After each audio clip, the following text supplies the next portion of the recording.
Imagine this. It's Christmas Eve, 2002, in the quiet suburbs of Modesto, California. Families are gathered around turkey dinners, unwrapping gifts, and dreaming of a white Christmas that never quite arrives in the Golden State. But in one cozy home on Covina Avenue, a young couple's holiday turns into a nightmare that would grip the nation. This is the story of Laci Peterson, a vibrant 27-year-old woman, 8 months pregnant with her first child, and the chilling mystery of her disappearance. What started as a frantic search ended in one of the most talked about true crime cases of the early 2000s. Welcome to True Crime and Mystery. Buckle up because this tale of love, lies, and justice is just getting started.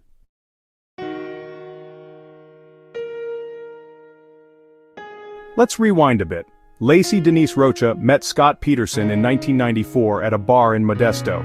She was a free-spirited California girl, outgoing, loved gardening, and was the life of every party.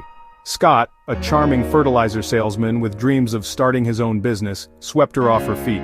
They married in 1997, settling into a picture-perfect life. By late 2002, Laci was glowing with excitement, expecting a baby boy they planned to name Connor. Friends described them as the ideal couple. Scott doted on Laci, and she was the heart of their social circle. But beneath the surface, cracks were forming. Scott's business was struggling, and whispers of financial stress lingered. Still, no one could have predicted what was coming.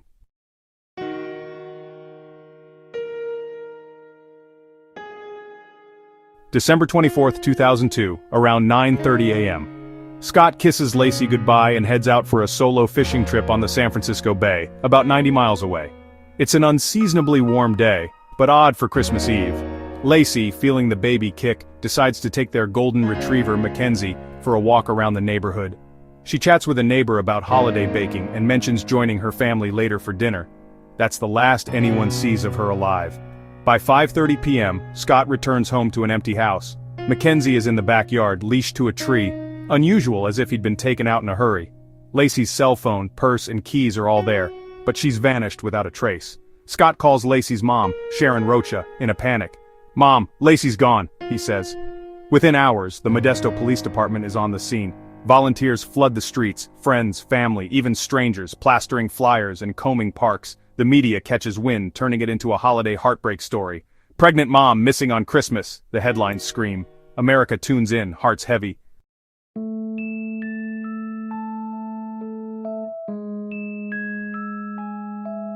As days turn to weeks, the search intensifies.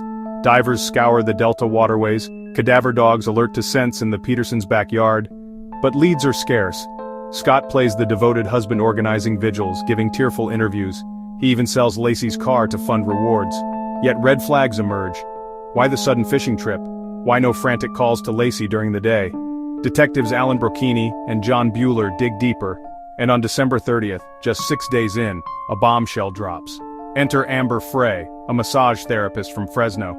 She's been dating Scott for a month, and on that fateful day she contacts police. Turns out, Scott had told her he was a widower, a single guy whose wife had tragically died years ago. Amber, suspicious after seeing Laci's face on the news, wants answers. The cops wire her up. What follows are hours of recorded calls that peel back Scott's facade. In one he whispers, "You're the only one who knows me." The recordings capture his calm demeanor, his lies to family about his alibi. Suddenly, Scott isn't just a grieving husband, he's a suspect.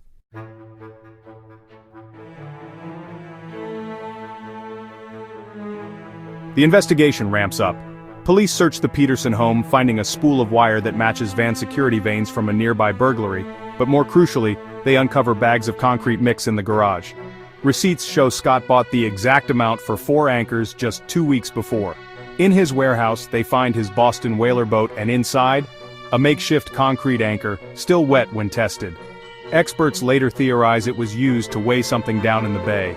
A single hair on pliers from the boat matches Laci's mitochondrial DNA, a tiny clue, but damning in a case with no fingerprints or witnesses. Scott's behavior unravels him further. On New Year's Eve, he's spotted at a Modesto nightclub, dancing with friends, champagne in hand, while flyers of Laci blanket the city. GPS data places him near Frey's home that night. By January, he's under 24/7 surveillance. On January 24th, Connor would have turned 8 months in utero, a milestone that passes in silent agony for the Rocha family.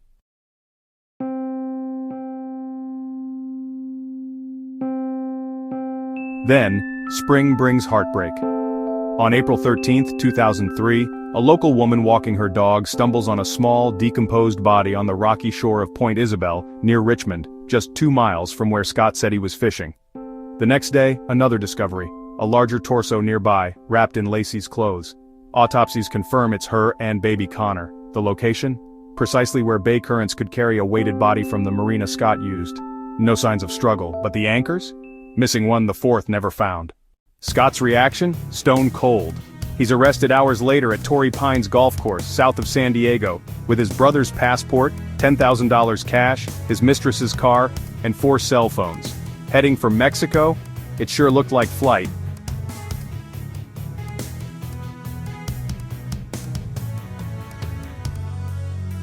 The trial begins June 1, 2004, moved to Redwood City for fairness. Prosecutor Rick DeStasso paints Scott as a cold-blooded killer, motive rooted in an affair and escaping fatherhood. No murder weapon, no crime scene, it's all circumstantial. The boat, the hair, the lies, the anchors.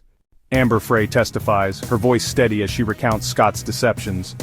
Defense attorney Mark Garagos fights back, calling it a house of cards. He brings witnesses claiming Laci was seen alive after Scott left. A vague van sighting, a woman in tan pants walking the dog, but the jury isn't buying it. After 7 weeks, deliberations drag one juror dismissed for misconduct, another for stress. On November 12, 2004, guilty, first degree for Laci, second degree for Connor.